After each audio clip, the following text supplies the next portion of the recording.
Suite maintenant de notre série de la semaine sur les maîtres du cristal, savoir-faire incontournable de la Lorraine. Et comment, dans cette série, ne pas parler de baccarat, fleuron du luxe dans le monde entier? L'entreprise fournissait autrefois les rois, les tsars et autres empereurs. Depuis, elle a connu des périodes difficiles, mais entend bien se réinventer. La suite, c'est avec Tiffany Niederländer et Benoît Bourg.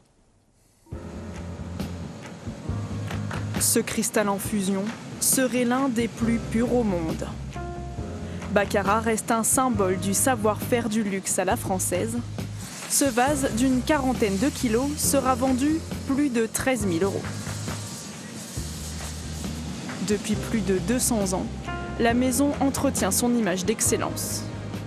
Denis vient de cueillir le bout de verre dans le pot qui se trouve derrière nous. Franck va réaliser la jambe, attacher le bout de verre en premier, on va le voir tout de suite. La difficulté étant de l'attacher au centre, d'avoir la bonne température et la bonne quantité de matière pour réaliser la jambe en intégralité. Les ouvriers doivent réaliser chaque pièce à la main avec la même finesse, le même calibre, au millimètre près. C'est un travail qui est long d'apprentissage. La matière est difficile à maîtriser par sa température. Son palier de travail qui est relativement court. Là, on voit que le verre est chaud, il vient d'être attaché.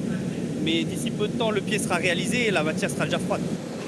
Avec 13 employés arborant le col tricolore, Baccarat est l'entreprise de luxe française comptant le plus de meilleurs ouvriers de France.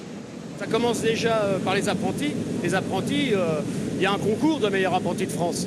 Et nous, à chaque fois, on en présente. Sur les 5 dernières années, là, tous ceux qui ont été présentés ont été reçus meilleurs apprentis de France. Mais pour un verrier, l'apprentissage dure toute une vie. Dans ce métier-là, on ne peut pas s'ennuyer parce que du plus jeune jusqu'au plus vieux, de toute façon, on apprend tout le temps. Moi, j'apprends toujours. Je partirai bientôt en retraite et j'aurai encore des choses à apprendre.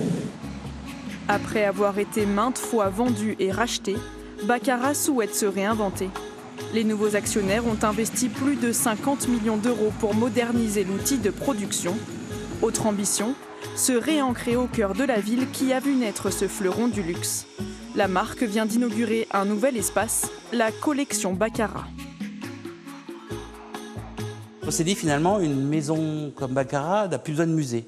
Puisque ce qui est intéressant, c'est la collection qui va de 264 ans d'histoire à aujourd'hui. Et surtout, le passé qui nourrit le futur. Et c'est comme ça qu'on a conçu la collection, en se disant c'est un laboratoire des idées de demain, puisant dans le passé, et les clients célèbres qui ont animé ce passé. Cet espace a été créé en seulement 4 mois pour afficher l'ambition des nouveaux investisseurs. Plus de 600 pièces y sont exposées, dont beaucoup ayant appartenu à des célébrités. Du candélabre du tsar Nicolas II à cette horloge en forme de soleil, offerte un jour à la plus mythique des actrices. Un jour, Arthur Miller, le mari de Marilyn Monroe de l'époque, est tombé en pamoison devant cette horloge. Il l'a achetée et donc elle a offerte à Marilyn Monroe, qui l'a installée dans leur appartement. Donc il y a une double signification. D'abord, c'était la beauté du cristal dans la boutique de Baccarat, 5e avenue, et le fait que c'est un acte d'amour. Un nouvel axe de développement touristique, un carnet de commandes rempli et bientôt un four flambant neuf. La cristallerie Baccarat est à nouveau à vendre, mais à retrouver la santé pour continuer à briller.